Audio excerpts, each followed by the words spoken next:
God is a giver of gifts. Our existence itself is a gift from God. Our salvation through the person of Jesus Christ is a gift from God. The scriptures are a gift from God, the sacraments are a gift from God, and even the church itself is a gift from God. God gives us gifts all throughout our lives. And at the sacrament of confirmation, God gives us the gift of the Holy Spirit when we are sealed with the gift of the Holy Spirit. Now, that's not to say the Holy Spirit isn't already at work in you. And that's not to say the Holy Spirit won't continue to be at work in you after your confirmation. But in the sacrament of confirmation, we are sealed with the gift of the Holy Spirit in a unique way, in a special way. The Church has identified 7 gifts of the Holy Spirit that are intimately connected with the sacrament of confirmation.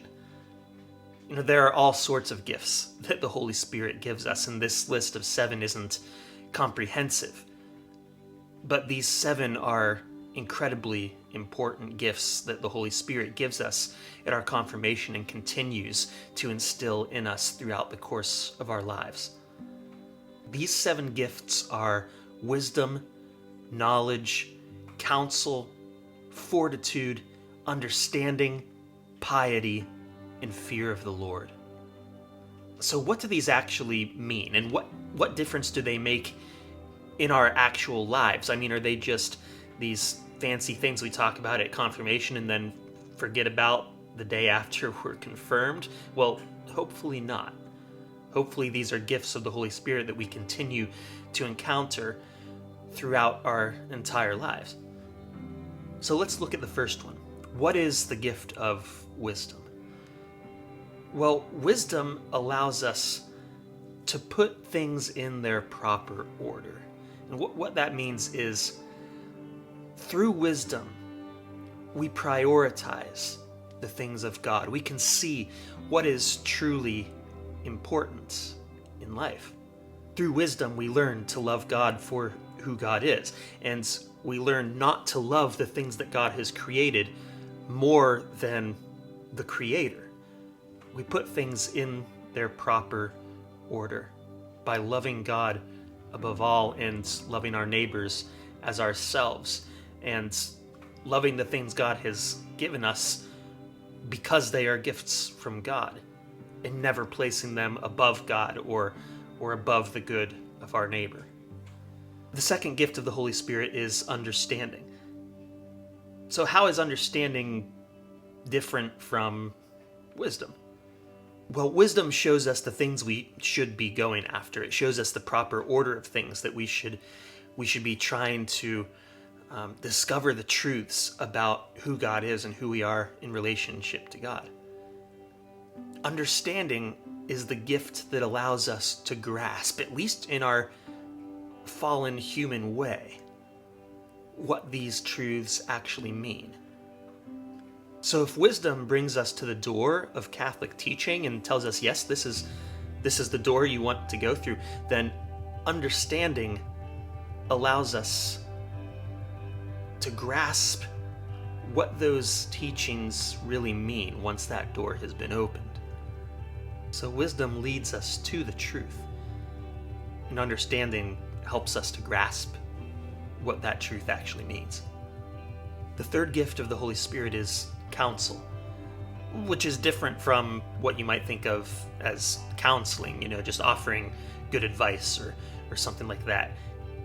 The gift of counsel allows us to choose how to act rightly. Through the gift of counsel, the Holy Spirit prompts us to act in accord with God's plan for our lives, to share the gospel, to share the light of Christ, to choose the good over the evil. It's almost like an intuition that the Holy Spirit gives us to say, okay, I shouldn't do that thing because that's going to be harmful to my relationship with God, or harmful to my relationship with people, or harmful to that person, him or herself, or harmful to me. It's like that intuition, that inner voice, that conscience that tells us how we should be living our lives. Fourth gift of the Holy Spirit is fortitude, or courage. Living as a Christian requires fortitude. It requires courage, because we'll be put into situations that require a lot of strength. We'll be put into situations that place our faith on the line. And we'll have to have the courage to stand up and say, yes, I am a follower of Jesus Christ. This is what I believe. This is how I conduct my life. I mean, throughout the history of the church, there have been people who have been put in this situation to the extreme, even saying, renounce your faith or you will be killed. Imagine the courage, imagine the fortitude it would take to say, no, I would never renounce my Lord. I would never renounce my God. And I know that even if you can destroy this mortal body, what God has planned for me is still so vastly beyond anything that we can even imagine, that I would be willing to lay down my life for my Lord.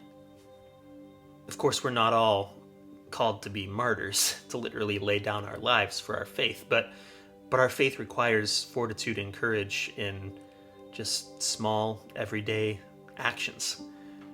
It takes courage to reach out to the unpopular person and offer friendship to him or her. It takes courage to go against what your friends think you ought to be doing. It takes courage to say no to peer pressure and all sorts of things that require this courage that the Holy Spirit lovingly gives to us. The fifth gift of the Holy Spirit is knowledge, which some people say, well, haven't we already had wisdom and understanding? How is knowledge any different? Well, knowledge allows us to see our own lives the way that God sees them. Knowledge allows us to see what God's plan is for our own lives, and seeing that plan to act on it, to put that plan into action. You know, a lot of us say, if only I knew what God wanted me to do, if only I knew why God put me here, what God has in store for me, I would go out and do it. Well, the gift of knowledge allows that to happen. The sixth gift of the Holy Spirit is piety. What piety essentially means is giving the proper worship and reverence to our God. See, we don't just follow God. We don't just seek out what God's will is for our life and then try to do that. We also worship this God, because the gift of wisdom reveals to us the way things are in their levels of importance and how incredible God is. And if we understand who this God is, how could we do anything but worship this God? And this is connected to the seventh gift of the Holy Spirit, fear of the Lord.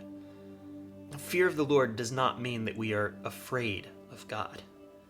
Fear of the Lord is about the desire not to offend God, and not for any fear of what might happen if we don't, but for the same reason that we want to please someone who we love and who we know loves us. This fear of the Lord is a proper reverence, an understanding that we have a duty. We have a duty here to live our lives as Jesus has taught us. And because of the love that we have for God, we want to do well by God. We want to live our lives in a way that God will approve. We want to live our lives in a way that when we meet God in the next life, God will say to us, well done, good and faithful servant. So remember, these are gifts. They aren't something we can conjure up in ourselves. Sure, we can do things to make sure that we are more receptible to the gifts of the Holy Spirit. One of the ways we do that is by preparing for our confirmation. And these gifts aren't a one and done thing. It's not like you're confirmed and the Holy Spirit goes, bam, here are the 7 gifts of the Holy Spirit, now go. No, you might not even feel any different when you're confirmed. The gift of confirmation seals us with the gift of the Holy Spirit, so we can claim these gifts as our own throughout the course of our lives. And these gifts are ultimately practical.